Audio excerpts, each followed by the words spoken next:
of racial justice groups during the summer of 2020.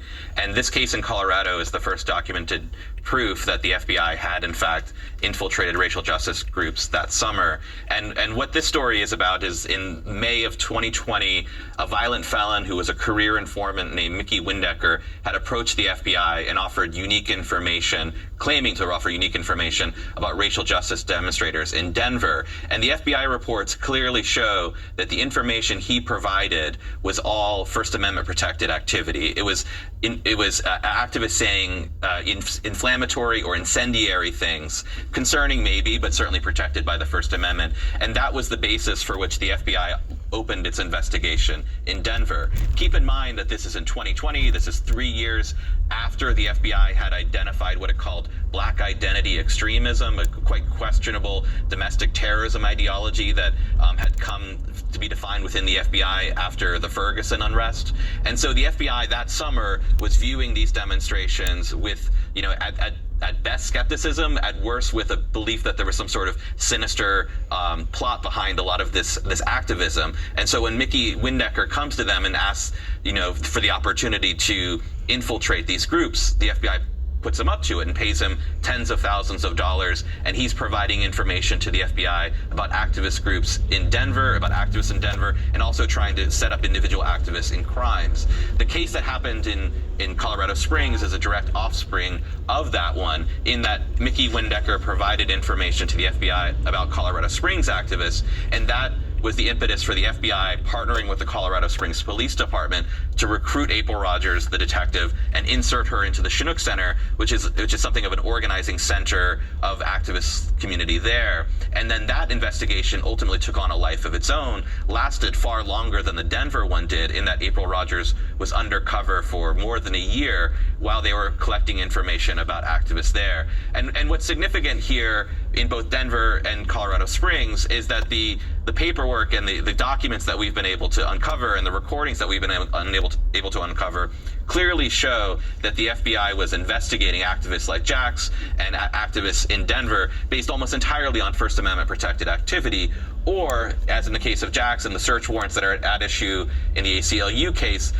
alleged crimes that had nothing to do with any sort of communications were used to justify, these dragnet surveillance warrants, such as getting all of Jax's electronic devices, getting the private communications of the Chinook Center. And so, what this clearly shows is that the FBI was not only investigating or seemingly investigating crimes or alleged crimes, but it was using the cover of investigations to build dossiers and collect information about activists who were primarily exercising their First Amendment protected rights. And is it all praises and glory to Yahweh Ba'asham, Yahushai, Ba'asham Ha-Rakah Kudash.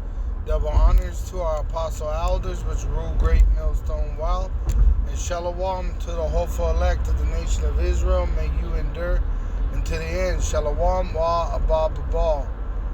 Hey, as you saw, the FBI is investigating pretty much the camps. They're saying they're investigating everyone that is showing help to the so-called Negro, Latino, and Native American Indian, because that's what that Chinook house was doing. They were feeding the poor in Colorado Springs, which the poor of society is the so-called Negro, Latino, and Native American Indian, which been scattered throughout the world in slavery.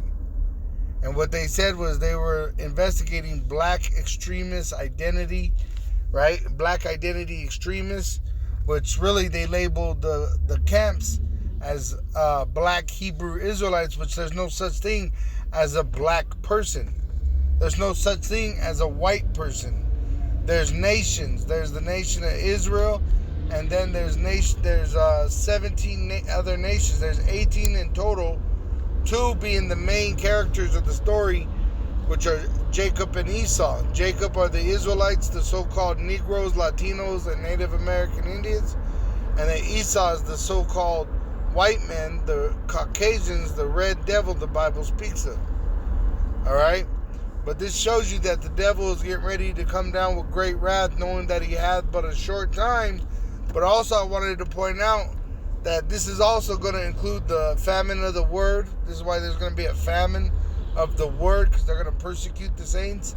Also, when you, I'll put the whole documentary in the link in the description box. But when you watch the whole video, what they were doing was they were using women, to infiltrate and acting like sex workers. They portrayed themselves as sex workers, are willing to fuck, but in fact they're FBI agents or who knows what alphabet group they come from. So, keep your head on a swivel and put all your trust in Yahweh Hashem Yahushai, and cleanse your ways of anything that may, hinder the truth.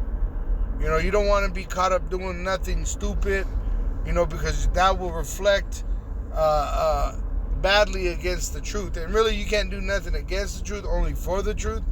And I know the elect, they're going to be walking justly, but we have to do our due diligence of warning our people of the dangers of this walk. And part of those dangers is you got this devil, the so-called white man, who's planning to come down with great wrath because he knoweth that he hath but a short time. And how does he know that he hath but a short time? They're watching our videos. They're investigating us. They're following us. They're tailing us. You might even have interaction with them and you don't even know. They said in that food bank, which that's all that was a food bank for the colored in Colorado Springs, which are Jake, right? You got so-called Negroes, Latinos, and Native American Indians, right? And that food bank had multiple undercover agents in it, working, claiming to be drug addicts, claiming to be sex workers, right? They tell you the whole thing on this documentary, how they went in there and pretty much stood in there for a year, acting like they were out trying to be, sincere members of the group. But this shows you the low levels that this devil is willing to take, So, just like I said, cross your cross your T's and dot your I's, and trust in Yahweh Ba'Sham Yahushai. Endure, brothers. Shalom wa abba.